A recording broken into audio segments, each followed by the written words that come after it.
तर बघा, कालच्या लेक्चरला आपण काय शिकलेलो आहे, तर खाली फंक्शन वर डेरिव्हेटिव्ह किंवा खाली रूटमध्ये फंक्शन वर त्याचा डेरिव्हेटिव्ह अशा प्रकारचे सबस्टिट्यूशनवाले झालेले आहेत.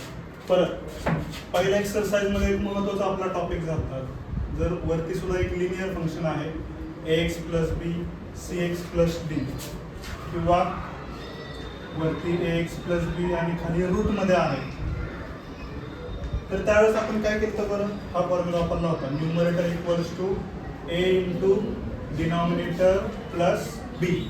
हा पहिला टाईप आपण बघितला होता. आता तर असाच दुसरा टाईप आहे, असंच डिनॉमिनेटर वगैरे समथिंग टाईपचा. तर तो काय आहे, जर साइन आणि कॉस मध्ये फंक्शन आलं, कशामध्ये फंक्शन आलं, साइन आणि कॉस, म्हणजे वरती साइन आहे कॉस आहे, खाली साइन आहे कॉस आहे, ठीक आहे, किंवा वरती e raise to x something काहीतरी आहे, खाली सुद्धा e raise to x plus minus काहीतरी आहे. ओके, एकतर साइन कॉस किंवा ई रेस टू एक्स असा जर का टाईप आला तर तो कशा प्रकारे सोडवायचा, तर numerator equals to A into denominator plus B into derivative of denominator. पहिल्या टाईपमध्ये काय होतं, फक्त A into denominator plus B. दुसरा टाईप काय आपला, A into denominator B into derivative of denominator. Okay, आणि त्या टाईप म्हणजे एक्झाम्पलला तुम्हाला लक्षात ठेवायचं आहे, मग असे जे लिहून दिलं तर लिनियर आलं, एक्स वाला आलं तर पहिला टाईप, साइन कॉस किंवा ई रेस टू एक्स वाला आला तर दुसरा टाईप. ठीक आहे, तर एक एक्झाम्पल घेऊया. I equals to integration of sin x plus 2 cos x upon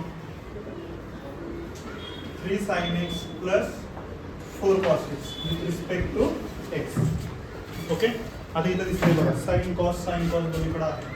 okay, मग आता मला हा फॉर्मॅट आपल्याला वापरावा लागेल. काय फॉर्मॅट सांगा, numerator equals to a into denominator plus b into derivative of denominator. Who is numerator here?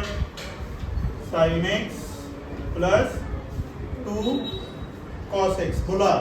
Next, a into denominator. Who is denominator?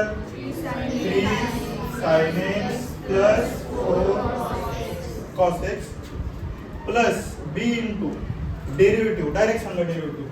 Denominator चा 3 as it is. Sin चा derivative काय असतो?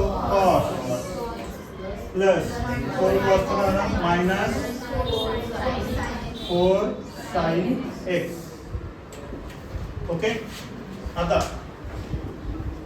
sin x plus 2 cos x equals to, आता काय करूयात, sin x सोबत कोण कोण एकदा चेक करूयात. चला सांगा, इथं sin x आहे, मग a इंटू 3a काय होणार, 3a. अजून कुठं sin x आहे, इथे b into minus 4 minus 4b. तसंच कॉस सोबत कोण आहे एकदा शोधूयात आपण. सांगा, कॉस सोबत कोण आहे, a into 4a plus 3 into b 3b. Okay, आता कम्पॅरिझन, इकडे साइन सोबत कोण आहे, 3a minus 4b equals to, इथं साइन सोबत डिजिट कोण आहे, 4 नाही म्हणजे 1. इकडे कॉस सोबत कोण आहे, 4a प्लस 3b, आणि इकडे कॉस सोबत कोण आहे, 2. झाले linear equation form 10th standard प्रमाणे. आता हे आपल्याला काय करायचं, आपल्याला सॉल्व्ह करायचं.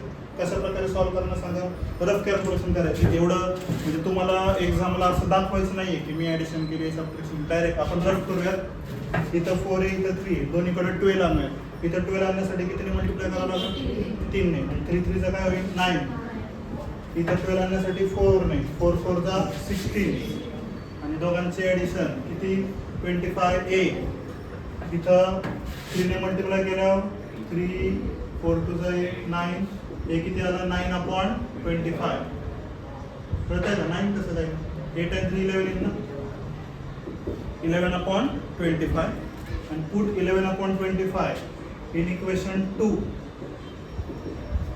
सांगा, 11/25 plus 3b equals to 2. 11 4 जा 44, प्लस 44 तिकडे गेला पाहणार -44. 25 दुने 50, 50 मधनं 44 गेले किती 6 आणि 3 ने त्याला डिवाइड केल्यावर 2/25. ओके, म्हणजे ए भेटला 11/25, बी भेटला 2/25. डायरेक्ट घेऊयात आपण. A is equals to 11/25, B equals to 2/25. Correct. तर आता न्यू इक्वेशन काय तयार झालं सांगा. I equals to integration of न्यूमरेटरच्या ऐवजी काय लिहायचं एवढं सगळं सांगा. ए म्हणजे कोण 11/25 सांगा 3 sin x plus 4 cos x plus B काय आलाय 2/25. डेरिव्हेटिव्ह कोण आहे 3 cos x minus 4 sin x आणि अक्षराचा अपॉन डिनॉमिनेटर आहे तो 3 sin x plus 4 cos x.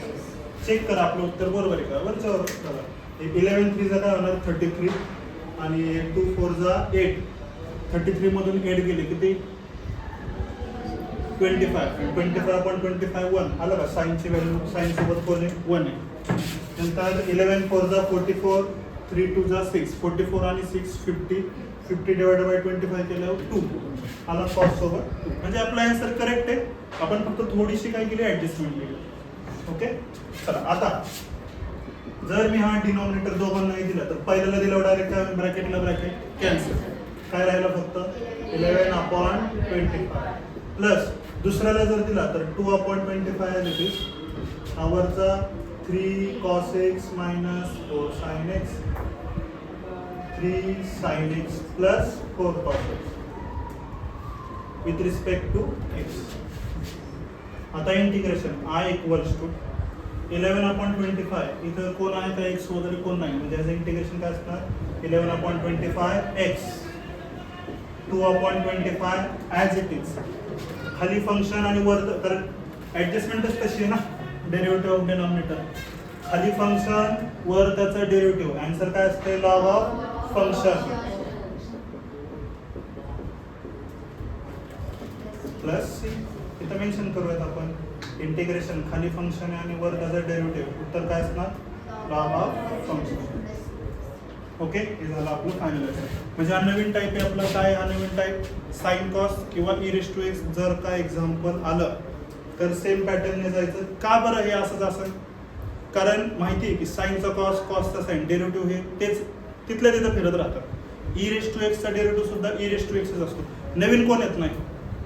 Sign आणि कॉस दोघं जण असल्यावर डेरिव्हेटिव्हच्या वेळेस तीच दोघं जण फिरणार आहेत.